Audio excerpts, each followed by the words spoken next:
வணக்கம். அமரர் கல்கி அவர்களின் சிவகாமியின் சபதம் பாகம் 3 பிக்ஷுவின் காதல் அத்தியாயம் 45 மகேந்திரர் அந்தரங்கம். அன்றிரவு மகேந்திர பல்லவரும் அவருடைய பட்டமகிஷி புவனமகாதேவியும் கண்ணுறங்கவே இல்லை. அரண்மனை மேல் மாடத்தில் வெள்ளி நட்சத்திரங்களை அள்ளி தெளித்திருந்த வானவிதானத்தின் கீழ் அமர்ந்து சென்ற காலத்தையும் வருங்காலத்தையும் பற்றி அவர்கள் பேசிக் கொண்டிருந்தார்கள்.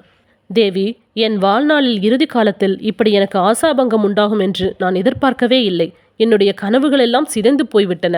துரதிர்ஷ்டத்துக்கு உள்ளானவனை அவனுடைய அந்தரங்க சிநேகிதர்கள் கூட கைவிட்டு விடுவார்கள் என்று அரசியல் நீதி கூறுவது எவ்வளவு உண்மை? அதோ வானத்தில் ஜொலிக்கும் நட்சத்திரங்கள் முன்னையெல்லாம் என்னை பார்த்து, மகேந்திரா, உன்னை போன்ற மேதாவி இந்த பூவிலையில் வேறு யார்? உன்னை போன்ற தர்மவான், குணபரன், சத்ருமல்லன், கலைப்பிரியன் வேறு யார் என்று புகழ்மாலை பாடுவது வழக்கம்.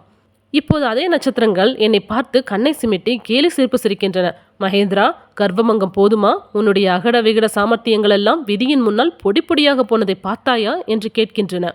மகேந்திரருடைய உடம்பும் உள்ளமும் வெகுவாக நொந்திருந்தன என்பதை சக்கரவர்த்தினி அறிந்தவளாதலால் அவர் மனதை மேலும் புண்படுத்த விரும்பவில்லை. ஆயினும் அவளை அறியாமல் இந்த வார்த்தைகள் வெளிவந்தன. பிரபு, நாமாக செய்து கொள்ளும் காரியத்துக்கு விதி என்ன செய்யும்? இதை கேட்ட மகேந்திர பல்லவர் சோக புன்னகை புரிந்து, மனிதர்களாகிய நாம் எவ்வளவு சாமர்த்தியமாக காரியம் செய்தாலும் விதி வந்து குறுக்கிட்டு எல்லாவற்றையும் கெடுத்துவிடத்தான் செய்கிறது. என்னுடைய காரியங்களை கெடுப்பதற்கு விதியானது சிவகாமியின் ரூபத்தில் வந்தது என்றார். ஆ, அந்த ஏழை பெண் மீது ஏன் பழியை போடுகிறீர்கள்? அவள் என்ன செய்வாள் என்று இரக்கம் ததும்பிய குரலில் கூறினாள் பல்லவர் தலைவி புவனமகாதேவி. பெண்ணுக்கு பெண் பரிந்து பேசுகிறாய், அது நியாயம்தான். ஆனாலும் ஆயனர் மகளின் காரணமாகத்தான் என்னுடைய உத்தேசங்கள் எல்லாம் பாழாய் போயின. சிவகாமியிடமிருந்து மாமலையை பிரித்து வைக்க நான் முயன்று வந்தேன். அதற்காக என்னவெல்லாமோ சூழ்ச்சிகளும் தந்திரங்களும் செய்தேன். நான் செய்த சூழ்ச்சிகளும் தந்திரங்களும் ஒன்றும் பயன்படாமல் போயின. விதிதான் கடைசியில் வெற்றி பெற்றது. விதியானது உங்களுடைய நோக்கத்தைத்தானே நிறைவேற்றி வைத்தது. அந்த பெண்ணிடமிருந்து மாமல்லனை பிரிப்பதற்கு தாங்கள் எத்தனையோ ஏற்பாடுகள் செய்தீர்கள். விதி உங்கள் ஒத்தாசைக்கு வந்து அவளை வாதாபிக்கே கொண்டு போய்விட்டது. அப்படி இருக்க அவளை தேடி அழைத்து கொண்டு வருவதற்கு நீங்கள் ஏன் பிரயத்தனம் செய்ய வேண்டும்? தங்களுடைய காரியம் எனக்கு விளங்கவில்லையே என்று புவனமகாதேவி உண்மையான திகைப்புடன் கேட்டாள். அதைத்தான் அப்போதே சொன்னேன். பழமையான பல்லவ குலத்தில் பிறந்ததற்கு தண்டனை இது. சிவகாமியை திருப்பி கொண்டு வராவிட்டால் பல்லவ குலத்துக்கு என்றென்றும் மாறாத அவமானம் ஏற்படும். புலிகேசி காஞ்சி பல்லவனை முறியடித்துவிட்டு ஊர் திரும்பியதாக பெருமை அடித்துக் கொள்வான். சிவகாமி வாதாபியில் இருக்கும் பட்சத்தில் புலிகேசியின் ஜம்பத்தையே உலகம் நம்பும்படி இருக்கும். சிவகாமியின் புகழ் ஏற்கனவே இலங்கை முதல் கன்னியாகுப்ஜம் வரையில் பரவி இருக்கிறது. மாமல்லபுரத்து சிற்பங்களையும் சிவகாமியின் நடனத்தையும் வந்து பார்த்துவிட்டு போக வேண்டும் என்று நானே ஹர்ஷவர்தனருக்கு ஓலை அனுப்பியிருந்தேன். அப்படிப்பட்ட சிவகாமி வாதாபியில் சிறை வைக்கப்பட்டிருந்தால் உலகம் என்ன நினைக்கும்? பல்லவ குலத்துக்கு அதை காட்டிலும் வேறு என்ன இழிவு வேண்டும்?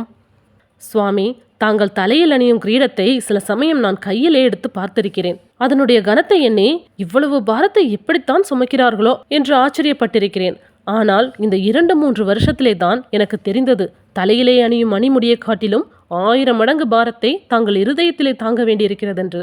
ராஜ்ய பாரம் என்று உலகம் வழக்கிலே சொல்வது எவ்வளவு உண்மையான வார்த்தை என்று சக்கரவர்த்தினி உருக்கமான குரலில் கூறினாள். ஒரு காலத்தில் அந்த பாரத்தை நான் வெகு உற்சாகத்துடன் தாங்கினேன்.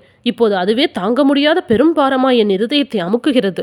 தேவி, 3 வருஷத்துக்கு முன்பு வரையில் நான் ஆகாச கோட்டைகள் கட்டி வந்தேன். ஆம், காஞ்சி கோட்டையை அலட்சியம் செய்துவிட்டு ஆகாச கோட்டைகள் கட்டினேன். இந்த பூவுலகத்தை சொர்க்க பூமியாக செய்துவிடலாம் என்று கருதினேன். என்னுடைய மூதாதர்களை எல்லாம் மனதிற்குள் நிந்தித்தேன். வீணாக சண்டை பூசல்களிலும் இரத்த களரிகளிலும் அவர்கள் காலத்தை கழித்தார்களே என்று வருத்தப்பட்டேன். மாமல்லபுரத்தில் எல்லா சமயங்களுக்கும் அழியாத கற்கோயில்கள் கட்டத் தொடங்கினேன். கோயில்கள் கட்டி முடித்ததும் ஹர்ஷனையும் புலிகேசியையும் அழைக்க நினைத்தேன். இந்த ஆகாச கோட்டைகளை எல்லாம் அந்த சலுக்க அரக்கன் பொடி பொடியாக்கி விட்டான். அவன் தொண்டை மண்டலத்து கிராமங்களில் வைத்த தீ சீக்கிரத்தில் அணையப் போவதில்லை. பல்லவர் படை வாதாபிக்கு போய் புலிகேசியை முறியடித்தால் ஒழிய பல்லவ குலத்துக்கு நேர்ந்த அவமானம் தீரப்போவதில்லை. இது என் காலத்தில் நிறைவேறாவிட்டால் மாமல்லனுடைய காலத்திலாவது நிறைவேறியாக வேண்டும். பிரபு, என் வீரமகன் நிச்சயமாக தங்கள் மனோரதத்தை நிறைவேற்றுவான். பல்லவ குலத்துக்கு நேர்ந்த பழியை துடைப்பான் என்று புவனமகாதேவி பெருமிதத்துடன் கூறினாள். ஹை ஃப்ரெண்ட்ஸ், உங்களுக்கு இந்த கதை பிடிச்சினா லைக் பண்ணுங்கள், ஷேர் பண்ணுங்கள், மறக்காமல் சப்ஸ்கிரைப் பண்ணுங்கள். தேங்க்யூ.